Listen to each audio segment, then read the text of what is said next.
pense pour générer 10 000 euros, il faut travailler. Je pense que non, mais Ah oui, pour quelle raison? je sais pas. Aujourd'hui, je gagne de l'argent, je place à la bourse et c'est les placements qui me rapportent. Salut les amis, bienvenue dans ce nouveau format, autrement appelé le Value Vlog. Alors avant de vous installer confortablement pour consulter cette vidéo, j'aimerais vous expliquer la raison pour laquelle nous avons décidé de choisir ce format. Eh bien, nous avons décidé avec les Value Vlogs de nous rendre dans la rue régulièrement pour aller questionner les passants, les gens sur des sujets, des problématiques que probablement tu te poses. Donc là, cette vidéo, c'est que nous avons demandé aux passants s'il était possible de générer 10 000 euros par mois avant nos 30 ans. Et les réponses, vous allez le voir, sont assez croustillantes. Et à l'issue de ça, eh bien, nous commentons justement les opinions des différentes personnes, puisqu'on a l'avantage de questionner beaucoup de monde, c'est qu'on peut récolter aussi des informations et des opinions qui sont tous différentes les unes des autres. Le but, c'est d'en débattre et de nous positionner sur ces opinions afin de vous transmettre ce qu'on pense être juste aujourd'hui. Sans plus attendre, on commence la vidéo. Il va y avoir donc on a une petite télé là, on va vous montrer les passages, les passages les uns après les autres en les commentant. Donc là, on s'est rendu dans le centre-ville à Poitiers. C'est ça. Puis on a rencontré deux petits jeunes. On va les écouter. Dites-moi les gars, selon vous en France, la richesse financière, elle est plus souvent héritée ou gagnée? Non, gagner parce que genre je connais des gens qui commencent un peu de rien et ils gagnent pas mal en argent. Genre pas forcément grâce aux études, mais ça peut être au sport, musique, quelque chose d'autre quoi. Ok, est-ce que tu penses qu'avec Internet, c'est encore plus facile maintenant pour les jeunes de s'enrichir? De fou, ouais. T'as des exemples autour de toi de gens qui, avec Internet... Ouais, j'ai un pote, ouais. Lui, il a commencé, il commence là avec faire des montages vidéo. Du coup, il fait déjà un peu d'argent. Ok. Là, après, c'est genre les 50 € la vidéo, tout ça. Ok. Mais ça va, franchement, c'est quali. Et après, les trucs comme le dropshipping, tout ça, ça marche pas trop pour moi. Ok, je trouve. Genre, c'est trop daté. Faut toujours innover, trouver la nouvelle chose à faire. Ce qui est assez intéressant, alors la majorité des jeunes ont répondu le contraire, mais lui ce qui est assez intéressant, c'est que oui, il considère qu'aujourd'hui la richesse pour un jeune est plus souvent gagnée et que Internet représente quand même une opportunité, ce qui est vrai. Pour moi, c'est le plus dur sur Internet, c'est la pluralité des opportunités et le fait de choisir. Alors, lui, il considère que le dropshipping, ça marche pas, je sais pas pourquoi, est-ce que ça a essayé ou est-ce qu'il a pas marché. C'est une réponse assez en phase avec qu'on vit actuellement. Et toi? Voilà, le montage vidéo, ça reste du business de service. Donc, Internet peut représenter une opportunité. Maintenant, c'est de quelle façon est-ce que tu vois la monétisation d'Internet et de la façon dont ça fait un travail. Donc, voilà, il parle de montage vidéo, il parle de dropshipping. Je sais pas si il en connaît d'autres. Après, on l'a pas questionné non plus là-dessus. Ça aurait pu être intéressant d'avoir plus de contexte sur sa pensée.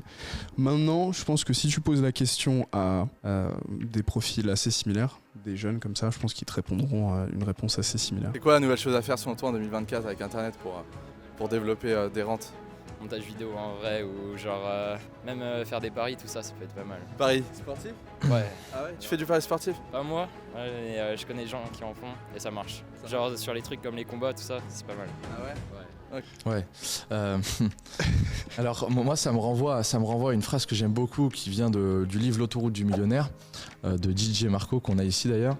C'est la plupart des gens pensent que la richesse c'est le résultat d'un événement, alors que c'est le résultat d'un processus, d'un événement type, bah voilà, les gens qui ont hérité, enfin ça vient d'un coup quoi. Et le problème, en tout cas, je trouve que c'est un message qui est beaucoup véhiculé par la société, c'est bah voilà, tout ce qui est trading, paris sportif, argent facile, argent rapide. Paris sportif aujourd'hui, c'est une erreur de considérer que pour un jeune c'est une porte de sortie et que en faisant du pari sportif, il peut bâtir quelque chose et créer sa liberté financière. Ça, je pense que c'est un propos vraiment reconsidéré, sachant que pour le coup, on sait bien comment ça marche le pari sportif. Et tu peux gagner de l'argent avec le pari sportif, mais avec une vraie méthode, avec de l'expertise, avec des années de travail, mais certainement pas en écoutant ton pote te dire parier sur tel match. Moi, je déconseille les gars absolument de parier. Préférez mettre l'argent que vous allez mettre dans des paris sportifs ou dans ce genre de conneries, dans une formation, dans un accompagnement qui va vous enseigner des réelles compétences utiles et qui vont vous permettre pour le coup de développer un business, une activité rentable et pérenne. Et toi, t'as une opinion là-dessus? Bah franchement, je vais dire comme lui quoi. Après les gens souvent, maintenant quand t'es petit, t'as envie de gagner de l'argent, donc maintenant grâce à les réseaux, tu fais des vidéos, tu peux gagner facilement de l'argent maintenant. Donc c'est vrai, c'est assez facile Quand Et t'es- vous voulez vous lancer sur le business en ligne, les gars? Moi, cet été, j'aurais dit ouais. Maintenant, je me concentre un peu plus sur peut-être sur le sport, tout ça. Ok. Ouais, du coup, je compte plus sur l'argent grâce au sport, tout ça. Super. Merci les gars pour vos réponses. Alors, ouais, Il y a ouais. des choses qui sont intéressantes à la fin du clip. Moi, la première chose que je soulève, c'est que son pote dit qu'avec les réseaux, tout ça, c'est facile. Et en fait, ça, c'est aussi, faut pas se méprendre. C'est pas facile de bâtir un business en ligne. Ça peut être simple, mais c'est pas facile. Il y a toujours cette notion de. En fait, voilà, on voit le résultat, donc on voit les influenceurs, Bellevie, machin, on se dit c'est facile parce qu'ils ont pris un chemin de traverse. Je fais référence à Harry Potter, mais c'est pas, il y a rien de facile. Et ensuite, je trouve la réaction de son pote, dire le sport, tout ça, le sport c'est pareil. Hein, c'est tous ceux qui disent ouais, je veux être rappeur, je veux être sportif. C'est combien de personnes tentent le chemin et combien il y Après, je sais pas s'il parlait du sport dans le sens où il voulait gagner sa vie avec Ah le ouais sport. Ah, j'avais compris comme ça. Non, je pense juste, voilà, il voulait se concentrer sur faire peut-être une shape, etc. Je pense Ah, de d'accord, se concentrer et de mettre plus de temps bien lui fasse. à la salle. Mais c'est pas un jeu de et. C'est pas, c'est pas un jeu de ou, pardon. Ouais. C'est pas où tu fais du sport ou tu travailles sur ton business. Tu peux faire les deux. Faire les deux. Il y a un monde où c'est et je fais du sport et je travaille sur mon business. Ok, donc là, on passe au clip suivant. C'est parti. Bonjour monsieur. On a un média indépendant sur YouTube. Est-ce que vous avez une petite minute pour que je vous pose une question? Déjà, on peut remarquer que le body language, il voulait se barrer déjà. Ouais, il était pressé le garçon, mais ouais. Une question. Alors aujourd'hui, le thème c'est est-ce qu'aujourd'hui vous pensez que la richesse financière en France elle est plus souvent héritée ou gagnée? J'ai l'impression que c'est plus gagné qu'hérité. Héritée. Ah, enfin. Pour quelle raison? Il y a toutes les opportunités, toutes les formations qui font que cela est possible. On peut être autodidacte aujourd'hui et réussir. Oui. Ok. Est-ce que vous pensez qu'avec Internet aujourd'hui c'est encore plus facile pour un jeune de réussir qu'avant? Oui, et en utilisant même l'intelligence artificielle. Oui. Vous l'utilisez vous par exemple? Ça m'arrive. ChatGPT? Oui. Super. Merci à vous. Bonne journée. Là très cool parce que pour le coup, ouais, il a l'air d'être aware, il a l'air d'être conscient de son environnement. Je pense que le gars, autant on a dit ah non aujourd'hui il faut faire des études, aujourd'hui Internet j'y crois pas, c'est de la merde, j'y crois pas. Et autant un monsieur qui a probablement le même âge que ces gens-là et qui vit probablement aussi dans la même ville, te tient un discours complètement différent. Formation, intelligence artificielle, de toute évidence, on en parlait hier d'ailleurs. Si tu gagnes 50 000 euros par année, ça te coûte chaque année 950 000 euros de ne pas savoir faire 1 million d'euros. Ouais, bah oui. Donc automatiquement, ce que tu sais est un énorme avantage. Donc voilà, hein, il faut se former. Puis ce que dit le monsieur, c'est exactement ce qu'on apprend dans notre programme d'accompagnement. 90 jours pour générer entre 500 et 10 000 euros par mois. On t'apprend à créer un produit digital avec l'intelligence artificielle. On apprend à te former aux compétences d'aujourd'hui. On te permettre d'être libre financièrement. Si tu veux en savoir plus, tu cliques sur le lien, c'est le lien en description. Passe au suivant. On passe au prochain clip. On fait un sondage pour un média indépendant sur YouTube. On pose une question aux passants. Un média indépendant sur YouTube, on pose des questions en passant, c'est vrai? Ouais, c'est On a vrai, un média c'est un indépendant. média indépendant, les gars. Autofinancé, de A à Z. Autofinancé. Important de le préciser. Ah oui. On n'est pas subventionné ni perfusé. Non, pas de sponsor non plus. On est notre propre sponsor. Est-ce que selon vous la richesse financière en France elle est plus souvent héritée ou gagnée? Hérité. Héritée? Ouais. Qu'est-ce qui vous fait dire ça? C'est comme ça. Vous pensez que c'est aujourd'hui il y a moins d'autodidactes et plus de gens qui ont hérité? Voilà, ouais. Mais pourquoi? Parce qu'il n'y a pas assez d'argent.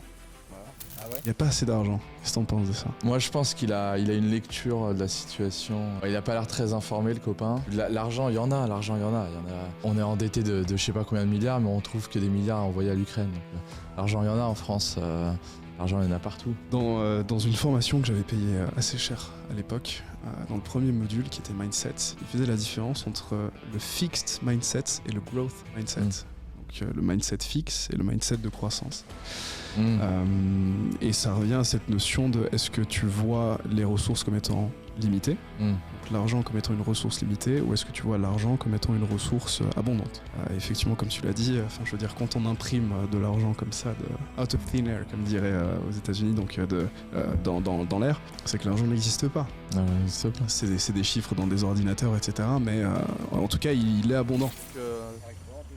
On a des bons salaires, mais on n'y arrive pas. Qu'est-ce qui fait qu'aujourd'hui, selon vous, c'est de plus en plus compliqué pour la classe moyenne? Ils n'ont pas de diplôme, ils n'ont rien. Et puis, le travail, il n'y en a pas. C'est pas le bon travail. Hein. Des fois, ils font du travail, mais c'est pas le bon. Alors, puis c'est pas assez payé. Il y a trop de taxes, il y a tout ce qu'il faut payer partout. Alors.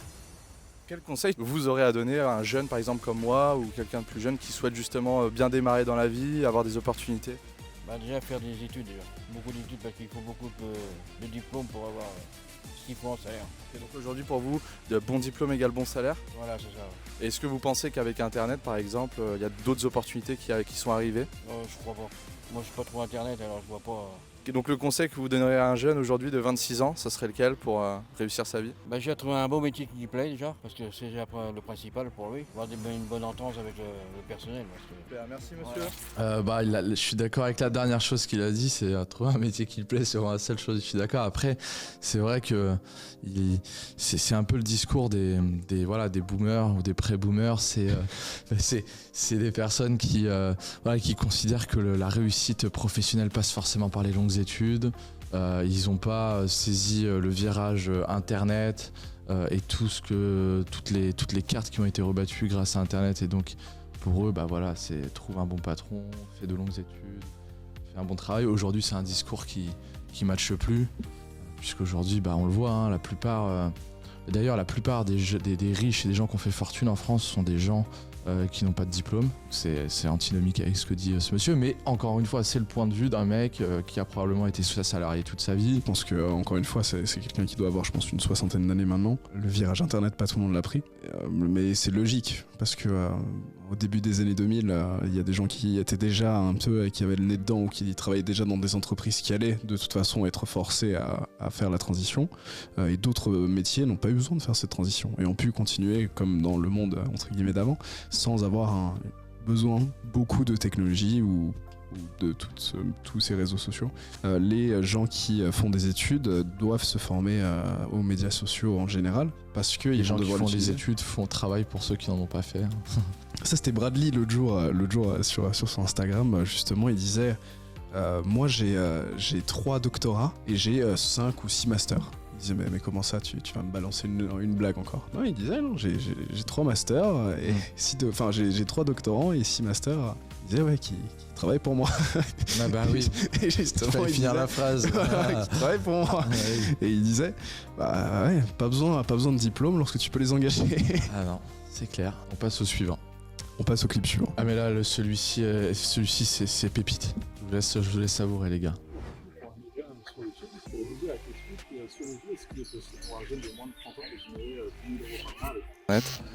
Non, pour moi non. Lui directement il dit non. Ouais, alors non verbal il dit non, posture un peu fermée. Je pense qu'il déjà effectivement que ce soit ni dans son entourage ni sur le contenu qu'il consomme, il a vu qu'il était possible de faire quelque chose avec internet. Maintenant moi j'ai un peu de mal avec ces gens là qui disent non, enfin quand tu sais qu'aujourd'hui le monde tourne avec internet, tu ne peux pas dire qu'il n'y a pas d'opportunité possible avec internet, et je trouve que le dire avec une certitude aussi importante, c'est quand même un signe d'ignorance suprême à l'ère d'aujourd'hui quand même. Ok, intéressant. Pourquoi? Je pense pour générer 10 000 €, faut travailler. On est d'accord. Ouais, ça on est bien d'accord. D'accord, voilà.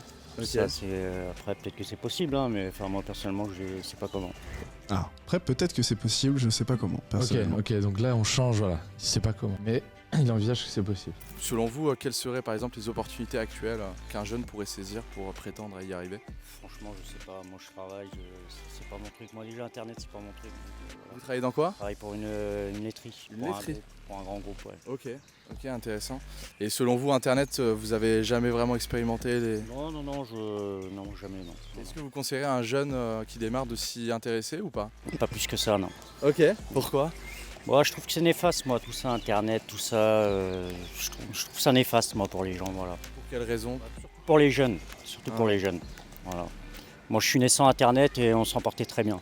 Les jeunes étaient moins devant les écrans, ils étaient plus dehors. Ah oui? 30 ans, mais ouais. non. 45 ouais. Vous les faites pas. Merci à vous. Bonne journée. Il nous dit je conseillerais pas forcément à un jeune de s'y intéresser plus que ça. Franchement, grave erreur quand on voit les bénéfices que peut offrir. Enfin, je veux dire, il y a littéralement aucun autre véhicule aujourd'hui qui peut t'offrir cette liberté géographique, temporelle et financière autre qu'Internet aujourd'hui.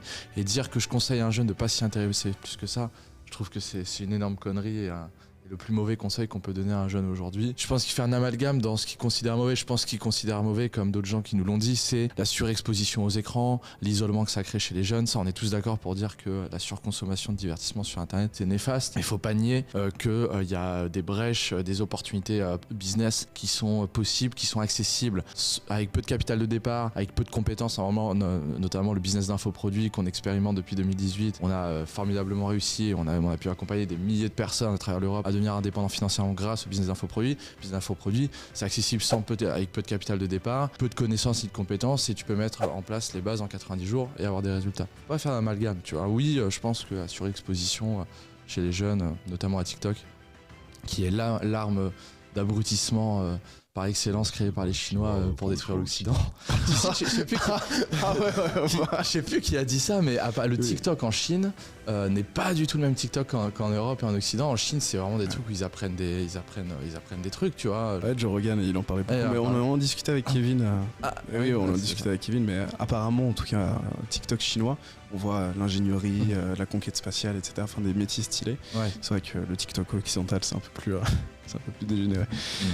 Très souvent, si on devait regarder par exemple la télévision ou les journaux, forcément ils vont parler du côté néfaste. Forcément, c'est ce qu'ils vont mettre en avant.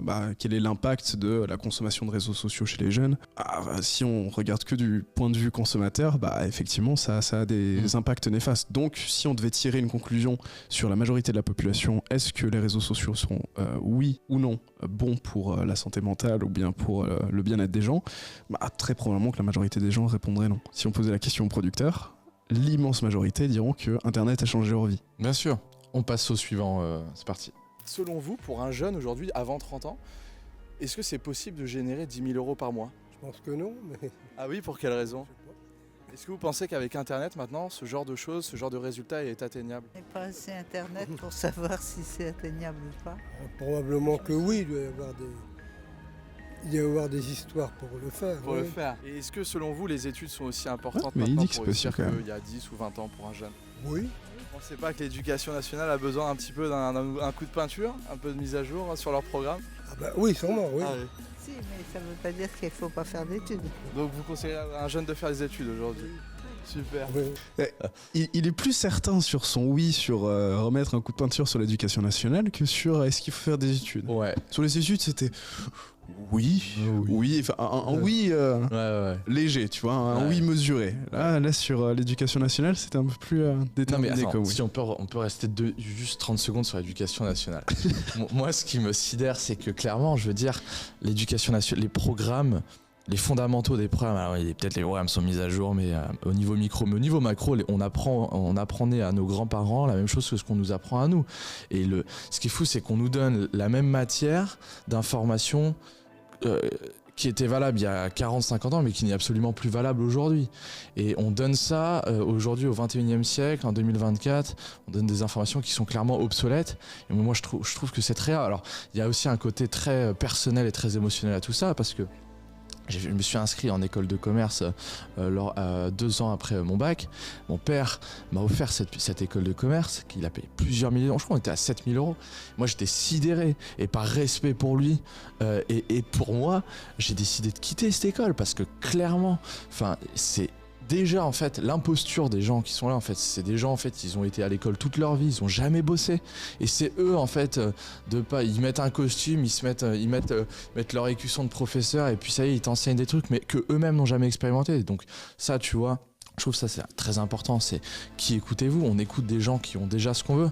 La plupart des profs aujourd'hui sont des imposteurs puisqu'ils n'ont jamais bossé de leur vie, ça c'est important de le souligner. C'est très dangereux parce que quand on est jeune, on a les références qu'on a, c'est les professeurs, c'est les figures d'autorité, c'est ces personnes-là à qui on donne du crédit et de la confiance. Sauf qu'il faut se rendre compte que si votre objectif dans la vie, c'est pas de faire une profession libérale, c'est pas de devenir médecin, avocat ou policier, et que c'est d'être dans le commerce, d'être dans la communication, ces domaines qui sont larges, en fait, allez faire en sorte de trouver près de chez vous un mec qui a monté une boîte, même une petite boîte, mais un mec qui a fait des choses sur le terrain, parce que passer 1, 2 semaines, 3 semaines en stage avec ce gars-là, vous en apprendra plus sur le métier que de rester assis 8 heures par jour devant un mec qui a juste fait 10 ans de fac, en fait. Je pars du principe, et moi je le vois, à titre personnel, parce que j'ai dû apprendre ces choses après. Je pense qu'il faut que l'école doit enseigner comment lire, comment écrire, comment raisonner, comment questionner également, mais en gros de former une fondation sur laquelle ensuite tu puisses apprendre n'importe quoi. La réalité c'est que la plupart des nouveaux apprentissages sont sur le terrain. Ça veut dire que c'est en faisant, en reproduisant ce que les autres font. Hein, cette logique de reproduction, c'est extrêmement important. Les êtres humains apprennent beaucoup de cette façon. C'est je fais à côté de toi, tu regardes ce que je fais, ensuite tu le reproduis. C'est essentiel. Mais si tu ne sais pas raisonner, te dire est-ce que c'est un bon apprentissage d'un mauvais, est-ce que je peux écouter cette personne ou pas, donc la capacité de discernement, ça c'est ce qu'on devrait apprendre à l'école. Pas nécessairement les mathématiques, savoir faire des équations extrêmement complexes, etc. Oui, c'est important pour raisonner de manière systémique, pour raisonner de manière mathématique, mais comment raisonner et interagir avec les êtres humains, c'est très important. Les relations humaines, par exemple, comment interagir entre les êtres humains, c'est pas quelque chose que tu vois à l'école, ou très peu. Tu le fais implicitement à la cour de récréation, tu le fais implicitement lorsque tu te fais des amitiés avec des camarades de classe, etc. Maintenant, sur la qualité objective des professeurs, je pense que c'est comme tout, il y a des bonnes comme des mauvaises écoles. Je pense que voilà, si tu vas dans des grosses écoles où il y a vraiment des pointures, bah, c'est des gars qui pour le coup ont fait des choses dans leur vie. Objectivement, un professeur à la Business School d'Harvard qui a pu monter certaines boîtes, qui certes fait des cours à l'université, a quand même plus de niveau que certains millionnaires. Sur X millions de jeunes, combien postulent, combien sont retenus et combien vont dans ces écoles. Si on fait dans une logique de généralité, on reste quand même sur une logique bouseuse, quoi. Ouais, là c'est l'avant-dernier du coup, et j'aime bien ce petit passage parce qu'on se promenait, on sortait du parc.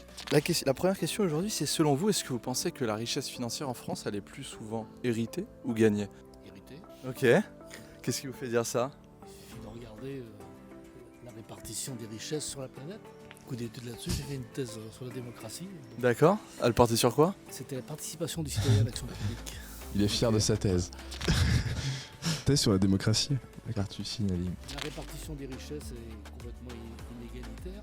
Et donc, parce que le monde est inégal. Puisque plus on est dans la 5e puissance mondiale en France, et il y a énormément de gens qui sont en galère. Donc c'est absolument anormal. Est-ce que vous pensez qu'il faudrait taxer davantage les personnes qui héritent que ceux qui ont réussi de manière autodidacte? Là, tu voulais aller chercher une petite réponse sympa. Je crois que là, ça renvoie à une autre problématique, c'est la fiscalité. Bien sûr, c'est ce qui est en train d'évoquer en ce moment, comment on fait pour récupérer de l'argent. Ouais. Je crois qu'il y a une notion très importante, c'est la notion des services publics qui sont mis en cause. Et on va vers une privatisation systématique de tous les services. Et ça, ça génère beaucoup de déséquilibres. Alors, par rapport à votre question, je pense qu'il y a la notion de... Comment dire, le système global, à une époque, c'était « je suis industriel, je gagne de l'argent, je réinvestis mon argent dans l'industrie. Et donc je permets à des gens de travailler. » Aujourd'hui, je gagne de l'argent, je place à la bourse et c'est les placements qui me rapportent. Oui, ça circule moins. Ok. Je trouve cette conversation intéressante. Il a dit quelque chose de très pertinent, c'est que je ne sais plus qui racontait l'histoire. C'était dans un circuit économique local. Je crois que c'était Charles Le Gave dans un podcast. Dans un circuit économique local, si le boucher doit de l'argent au laitier, mais le laitier doit de l'argent au boulanger, celui qui va rembourser sa dette, ça va rembourser la dette du prochain, etc. Dans un circuit économique fermé, ça fonctionne et ça produit de la valeur. Dans un circuit économique où il peut y avoir de la fuite de capitaux vers du coup des entreprises étrangères, donc sur un marché qui est totalement différent, et c'est l'exemple du marché boursier, c'est si tu produis de la valeur économique en France par exemple, mais qu'ensuite tu vas déverser cette plus-value, ce profit, tu vas l'injecter sur les marchés financiers, cet argent peut être capté ailleurs, par exemple aux États-Unis ou sur d'autres marchés internationaux. Et là, je trouve ça intéressant sur sa notion de privatisation et d'internationalisation de l'économie, c'est que du coup, ceux qui produisent le résultat financier, la valeur ajoutée réelle, économique, ne sont pas ceux qui en profitent derrière. C'est le système. Moi, je parle beaucoup du système avec un grand S. Système avec un grand S. Qui fonctionne comme ça. Jusqu'à quand? Puisque je m'intéresse beaucoup à l'histoire et 1789, s'il y a eu la révolution, c'est parce que les gens mouraient de faim. Tu penses qu'une nouvelle révolution s'annonce? Non, je pense qu'on en est loin. On en est loin. Je pense que avant que les Français descendent dans la rue, ça, j'y crois pas trop. Quand je vois le degré de soumission à laquelle les Français se sont pliés au moment du Covid, je pense qu'on peut encore leur faire pas mal de choses aux gens avant que ce genre de choses se passe. Ouais, effectivement. Il y a eu le froid, mais il y a aussi la faim. Est-ce que vous pensez aujourd'hui que pour un jeune, réussir grâce à Internet, c'est possible? Et selon vous, est-ce qu'il y a des opportunités intéressantes à exploiter pour un jeune sur Internet? Certainement, ça renvoie à la notion de réseaux sociaux, les réseaux sociaux. C'est vrai qu'il y a beaucoup d'informations. Alors moi j'étais prof, j'enseignais. J'étais prof dans quoi? J'étais fonctionnaire territorial et je faisais de la formation professionnelle pour les cadres. J'ai fait ça en Polynésie, au Moldavie. Incroyable, vous avez beaucoup voyagé du coup. Disons qu'on me sollicitait parce que j'adorais ça, quoi. Et donc, je peux en venir à votre question, la formation, quand je donnais des cours à l'université, là, je m'amusais des fois, je faisais une affirmation et quelqu'un regardait, monsieur, il y a... Et à chaque fois, je répondais, c'est quoi la source? D'accord, ok. Tout est là. C'est quoi la source? Qui écrit? Et on s'appuie sur quoi. Voilà. Alors pour en venir à votre question, bien sûr, il y a une facilité d'avoir des infos. Maintenant, c'est quoi ces infos, les fameuses fake news, c'est tout le problème, c'est très complexe. Est-ce que vous pensez justement qu'Internet, notamment avec la démocratisation de la formation, les formations en ligne, les gens ont la possibilité de se former en ligne en achetant des formations et ne plus forcément en adhérant à l'éducation nationale, au système classique, est-ce que vous pensez que c'est une bonne chose ou pas? Je suis mal placé parce que je suis d'une autre génération. Moi, je faisais beaucoup de formations, mais ce que j'adorais, c'était présentiel. Puisqu'il y a eu la... Si on peut s'arrêter là-dessus, parce que... Solution de présentiel. Ouais, et en fait, c'est très intéressant dans son cas, parce qu'évidemment, il a une carrière de professeur, donc il a voyagé, professeur physique, voilà, donc enseigner physiquement, c'était effectivement la norme, et ce qui se faisait le plus autrefois. Il est ouvert d'esprit, et il comprend que clairement, l'accessibilité à l'information, les formations sur Internet, etc., c'est une voie aujourd'hui qui existe et qui est viable, et il renvoie aussi à cette notion de présentiel qui, pour lui, reste quand même une dimension importante dans la formation et l'éducation pour former au mieux les gens. Et c'est fou parce que c'est un constat qu'on a nous-mêmes pris, et enfin qu'on a même acquiescé et qu'on a décidé d'agir dans ce sens-là. Le présentiel, on a décidé début 2024 de prendre des locaux pour former nos clients, pour former les personnes qui souhaitent devenir indépendants financièrement grâce au business d'infoproduits. Et effectivement, je pense qu'aujourd'hui, pour être efficace, c'est donner accès à des formations en ligne, des formations qui sont accessibles à partir d'une connexion Internet, que tu sois à Mayotte, que tu sois en Chine, etc. Tu peux te former sur Internet, mais aussi inclure une dimension présentielle à la formation, au programme d'accompagnement, au coaching, peu importe. Je pense que ça renforce la puissance de l'accompagnement et surtout le taux de réussite chez les clients et les élèves formés. Et quand le Covid est arrivé, on m'a demandé de continuer à faire de la formation à distance. Je ne l'ai pas fait longtemps. Parce que la rupture du lien social, c'était la conséquence du Covid. Et alors, pourquoi pas un peu de formation à distance? Ça peut être utile, surtout dans des domaines particuliers, mais pas systématiquement. Après, il y a aussi une problématique avec la formation présentielle, c'est justement la barrière géographique. C'est que, en fait, moi je le vois, je tire beaucoup de ce que je sais de mes informations d'outre-mer, des États-Unis. En fait, factuellement, j'aurais pas pu me déplacer à chaque fois pour aller profiter de ces formations avec ces gens-là, et le fait d'utiliser Internet pour avoir accès à des informations qui viennent d'ailleurs, du coup, oui, c'est de la formation en ligne, et ça a clairement un bénéfice, même si tu vas pas rencontrer les personnes directement. Donc, c'est sûr, mais pour atteindre un résultat qui est quand même assez poussé, le fait d'avoir accès à ton mentor de manière physique, ça reste bien évidemment la meilleure façon, bien évidemment. Est-ce que vous pensez que pour un jeune de moins de 30 ans, c'est possible grâce à Internet de générer 10 000 € par mois de revenus? Oui, ça, je suis... pourquoi pas, je ne sais pas, je ne peux pas vous dire. C'est pas une fin en soi, c'est quoi, à quoi j'aspire. S'il dit ça, c'est qu'il les a gagnés. J'aspire à quel métier, parce qu'on voit tous les jours, il y en a qui gagnent des sommes folles pendant quelques temps, puis après tout tombe. Pour quelle raison selon vous? Parce qu'il y a des systèmes qui entraînent les gens, voilà, et puis faites comme ça, vous allez gagner de l'argent, et puis voilà. Mais je crois que j'en On en connaît quelques-uns de ceux-là. à la citoyenneté. En tant que citoyen, ce qui me paraît essentiel, c'est que les jeunes, justement, puissent progresser et se construire en fonction de ce qu'ils sont et en fonction de ce à quoi ils aspirent. Parce que la société veut qu'ils soient, mais plutôt eux, qu'est-ce qu'ils veulent être. Complètement, et ça c'est quelque chose que je dis depuis longtemps. Quand j'entends dans des familles d'ailleurs, souvent, des fois, qui ont des métiers importants, des notaires, des médecins, etc. Et mon fils ou ma fille, tu seras médecin, tu seras notaire. J'ai un peu de recul aujourd'hui, je vois le résultat. Quand ça ne fonctionne pas, les gamins, ils perdent tout, ils perdent beaucoup de choses, quoi. Donc j'en reviens à l'essentiel, c'est à quoi j'aspire en tant qu'enfant. Moi j'ai des petits-enfants, tout ça, je discute beaucoup avec eux. Et surtout, j'écoute. Et moi j'aimerais bien faire ça. Oui, vas-y. Voilà. Non, moi je pense que pour le coup, c'est intéressant, ça prouve, je pense qu'il a quand même une certaine profondeur d'esprit, un certain vécu, valider certaines étapes dans sa vie. Évidemment, l'argent n'est pas une fin en soi, maintenant effectivement, le bonheur ne remplit pas le frigo, mais l'argent oui, tu vois. C'est-à-dire que trouver une voie dans laquelle tu as un minimum envie, une voie qui te plaît, où tu te sens utile, c'est important. Et c'est quand même mieux de faire quelque chose dans lequel tu as quand même un certain attrait et qui te rémunère que faire quelque chose d'alimentaire uniquement pour de l'argent. Voilà, si tu veux.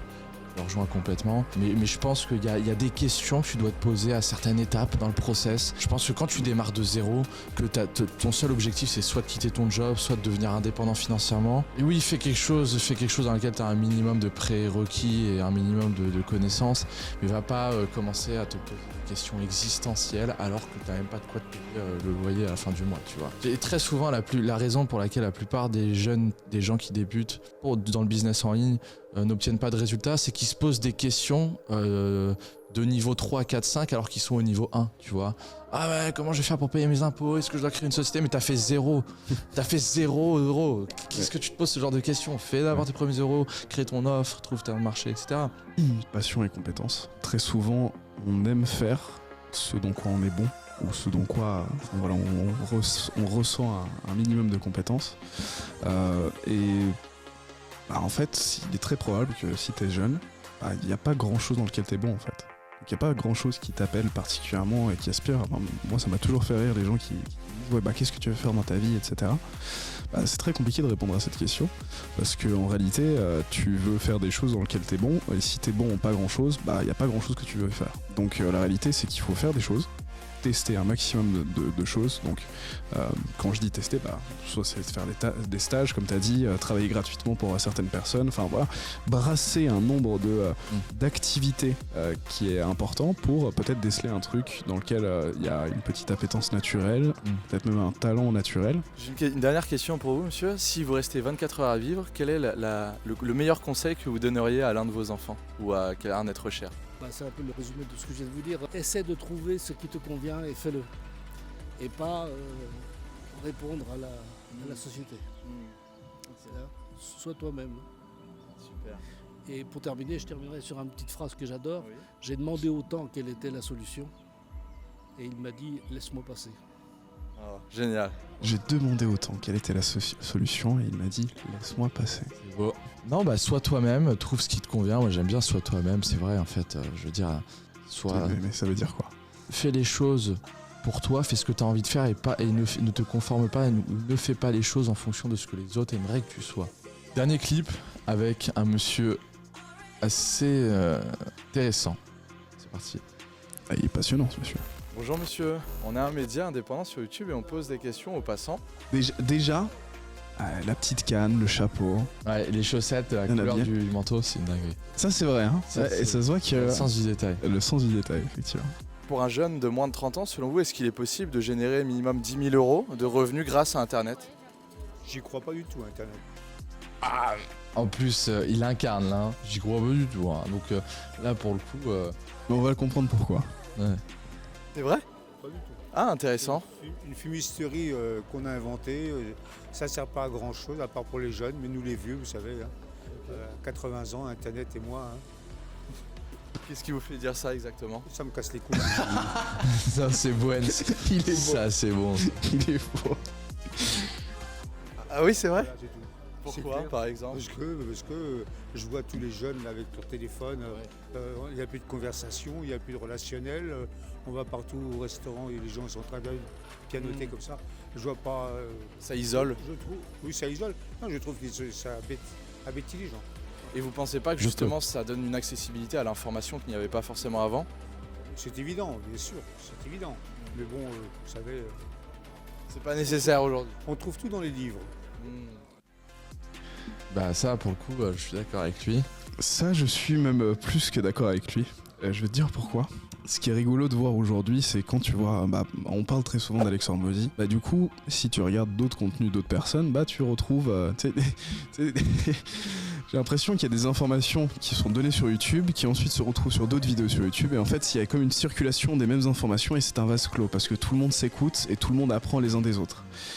Sauf que ces informations-là, d'où viennent-elles ? Et c'est vrai que, en tout cas, tout ce qui est en philosophie, en développement personnel, etc., on n'a rien inventé de nouveau depuis plus de 3000 ans en réalité. Et si tu vas chercher dans des livres assez anciens de grands philosophes, etc., tu te rends compte qu'il y a des choses extrêmement intéressantes. Donc, est-ce que toute l'information est dans les livres, selon toi ? L'information, c'est comment elle est packagée. Parce qu'il y a ça aussi. C'est dans un livre, en fait, c'est quand même beaucoup d'informations et très souvent... par exemple, si tu vas accéder au jus, si tu vas accéder au nectar de l'info, flemme de te taper 270 pages, parce que très souvent c'est romancé, c'est du storytelling et la substance, la moelle qui nous intéresse, on va dire par exemple si on parle on parle pas de romance, ce genre de choses, mais si on parle de livres, je sais pas, dev perso, entrepreneuriat, où on cherche vraiment les leviers actionnables pour générer davantage de résultats. Et en fait c'est condensé sur 10 ou 20% du bouquin. Et très souvent on a la flemme de se taper l'entièreté du bouquin et donc t'as des mecs qui font le travail de le lire et de packager ça dans des vidéos YouTube que tu peux mettre en x2. C'est quand même plus rapide pour assimiler l'info, etc. Mais les livres sont top, mais pour consommer de l'info quotidiennement et avoir de la pépite rapide à implémenter, la vidéo selon moi aujourd'hui, en tout cas c'est ce que je consomme le plus. Tu sais quoi, je suis pas d'accord. C'était quelqu'un qui parlait de ça, c'était un Américain qui parlait de ça, c'est qu'il disait moi ça m'emmerde à titre personnel que lorsque je délivre l'information factuelle avec les bons mots, etc., personne la retienne, personne la comprenne. Et que dès le moment où je délivre exactement la même information, mais avec une prémisse, avec un climax, avec tout simplement sous le format d'histoire, quoi, de raconter exactement la même information, mais avec une histoire, avec un outcome à la fin, en fait les gens le retiennent beaucoup plus facilement et comprennent l'information de la meilleure façon.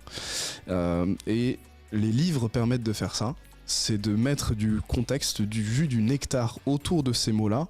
Pourquoi ? Pour créer des images mentales. Parce que si je te donne un certain nombre d'informations un peu factuelles, donc actionnables, c'est très bien, mais si je te montre et je décris la façon dont tu peux mettre ça en place, là c'est beaucoup plus visible pour ton esprit et donc plus reproductible également. Vous recommandez de lire des livres ? Moi j'ai une collection de livres énorme, bien sûr, je lis énormément. Ce serait quoi les livres que vous conseilleriez à un jeune pour s'éveiller, apprendre, développer sa culture ? La géographie française pour commencer, les mathématiques et l'orthographe, oui, ce serait bien déjà. C'est pas mal déjà pour un jeune. Mal, avec ça on peut faire toute sa vie. Et vous avez un top 3 de livres vraiment que vous adorez, que vous recommandez ? J'ai énormément de livres sur le cirque, c'est passionnant. Pourquoi ? Parce que j'étais artiste de cirque et c'est tout. Vous avez fait quoi ? J'étais clown. Ah excellent, non, sérieux ? Ah génial. Il y en a qui sont au CRS. Comment on est un bon clown ? C'est quoi un bon clown ? C'est un clown qui fait rire. Ça s'apprend pas le rire, faire rire ? Non, ça s'apprend pas du tout. Un clown c'est inné, moi j'ai pas appris. Je suis dans le cirque depuis que je suis enfant. Voilà, c'est tout. Maintenant je suis à la retraite, j'ai 80 ans. Place aux jeunes. Et vous faites encore rire les gens quand même ? Oui, quand je rencontre les gendarmes, je les fais rire. Ah oui, c'est important, c'est tellement c'est un métier qui est dur. Comparativement à ce qu'on peut dire des gendarmes, ce sont des gens très intelligents. Et ils sont très utiles pour la fonction publique, pour la vie de tous les jours. Voilà. Non, très smart. Justement, je voulais faire un parallèle avec le cirque. Il parlait d'internet. Et je comprends parce que lui, toute sa vie, c'est quelqu'un qui a fait rire les gens, qui a créé des émotions avec les gens en présentiel. Et donc, en fait, cette distance, cette froideur, si je peux m'exprimer ainsi, qu'Internet impose aux gens, lui, je comprends que ça soit aux antipodes de ses valeurs et même de toute sa vie. Il fait du cirque depuis qu'il est tout petit, donc il répète. Et même tous les jours, quand il répète, il est avec des gens. Il y a de la musique, il crée des émotions chez les gens. Donc je peux comprendre cette opposition extrême et ce dégoût même qu'il peut avoir à l'égard d'Internet, etc. Lui, le Covid, il avait dû trop mal le vivre, par exemple, tu vois. Parce que quand tu prends quelqu'un, même le cirque, mais même des restaurateurs, tu vois, des gens qui travaillent dans des métiers ultra sociaux comme ça, c'est des chiffres que tu te prends. m'a fait penser au film Joker, ce monsieur. Ah ouais? À qui? Bah oui, parce que Joker, ce qui est intéressant dans le film, c'est que lui, justement, ce qui le pousse à incarner ce personnage-là, c'est cette solitude, en fait, d'être insignifiant aux yeux de tout le monde, cette solitude-là. Et c'est ce qui le pousse à faire ça dans le film. Et là, c'est un peu la même chose, quoi. Effectivement, quand t'as interagi avec autant d'êtres humains. Et alors, clown, pour le coup, c'est un métier à part entière, c'est très particulier. Bah oui, c'est totalement logique qu'ils pensent ce qu'ils pensent. Et c'est aussi intéressant dans les opinions que chacun peut avoir, de toujours identifier d'où viennent ces personnes-là. En fait, quel est le contexte? C'est quoi l'histoire? Quel est le contexte? Parce que ça permet de comprendre, ok, bah oui, c'est totalement logique que tu penses ça, parce que t'as vécu ça, donc il est évident que tu réfléchisses de cette façon. Et c'est louable. C'est louable parce que du coup ça démontre la diversité de chacun et ça c'est beau. C'est beau qu'on puisse échanger de ce genre de choses, tu vois. C'est très rigolo de voir un ancien clown de cirque à la retraite et quelqu'un qui lui pose des questions qui a fait de l'argent sur internet. C'est extraordinaire de voir ce contraste. Et c'est aussi ça tout le but de ce format-là, c'est qu'on puisse créer des contrastes pareils et d'aller rencontrer des profils aussi atypiques que ça. Et d'avoir un retour d'expérience, parce que c'est aussi important de s'enrichir sur cette base-là. D'ailleurs les gars, on vous l'a pas dit, mais si vous voulez nous soutenir, si vous appréciez ces formats, si vous n'avez pas été d'accord à certains endroits, et c'est fortement probable, et bien franchement, pour nous soutenir, n'hésitez pas à mettre un petit like, à vous abonner à la chaîne, activer la petite cloche et à réagir en commentaire. Ce format, il est là aussi pour créer de la réaction et moi je prendrai un plaisir et je vous répondrai personnellement aux commentaires. En conclusion, mon Jo, est-ce qu'il est possible pour un jeune de moins de 30 ans de générer 10 000 euros par mois? Est-ce que aujourd'hui la majorité des richesses acquises par notre génération est plus souvent gagnée que héritée? Je pense qu'on peut le dire. On a eu l'exemple de pas mal de personnes qu'on a interrogées dans cette vidéo qui sont quand même pour la plupart des personnes issues d'une ou deux générations en plus que de nous, qui n'ont pas grandi dans les mêmes on va dire dispositions, avec les mêmes outils, les mêmes opportunités, et donc on peut considérer et relater que c'est assez normal que pour ces personnes-là, ça paraisse loin pour un jeune de gagner 10 000 euros, parce que quand on parle de 10 000 euros, on parle d'un salaire de médecin, de cadre, c'est très souvent des gens qui ont fait des hautes études à l'époque de nos parents, qui ont prétendu à gagner des revenus pareils. Mais on peut vous le dire que nous, ça fait des années qu'on a dépassé ce revenu-là, et que en fait, ce qui nous a permis de passer la barre de ces revenus-là, c'est le business en ligne. C'est l'opportunité d'Internet. Le business en ligne, il y en a plein. Nous, ça a été le business de l'infoproduit qu'on a testé depuis 2018 et que clairement aujourd'hui, l'infoproduit, si on prend l'exemple de ce business model-là, parce que c'est celui qu'on maîtrise, c'est un business model qui est accessible avec peu de compétences, voire aucune du tout, avec peu de capital de départ. Et simplement juste avec de la volonté, des bonnes informations, une bonne structure, chose qu'on enseigne nous à nos étudiants au sein de Revenu Digital Pro. Vous pouvez littéralement, en partant de zéro, en 90 jours, vous générer un revenu de plusieurs milliers d'euros par mois sans compétences et en partant de zéro. Si vous souhaitez en savoir plus, savoir comment on peut vous accompagner à mettre ça en place de manière concrète et vous emmener à un résultat de plusieurs milliers d'euros par mois au bout de 90 jours grâce à cette industrie, en partant de zéro, c'est le premier lien dans la bio, les amis. Je vous invite à y cliquer et puis on se fera un plaisir de vous accompagner pour celles et ceux qui souhaitent prendre le virage du business en ligne cette année. Poser la question, est-ce que du coup finalement est-il possible de gagner 10 000 euros par mois? Voilà. Est-ce que la richesse est Alors qu'est-ce que tu penses de ça, Jo? La vraie question à se poser, c'est est-ce que ça a changé mon avis? Parce que bon, ça, le savoir si est-ce que c'est possible ou non, ça fait très longtemps que je me suis plus posé la question, parce que c'est possible, on l'a vu factuellement. Maintenant, est-ce que l'avis de ces gens-là et la perspective de ces gens-là ont changé la mienne?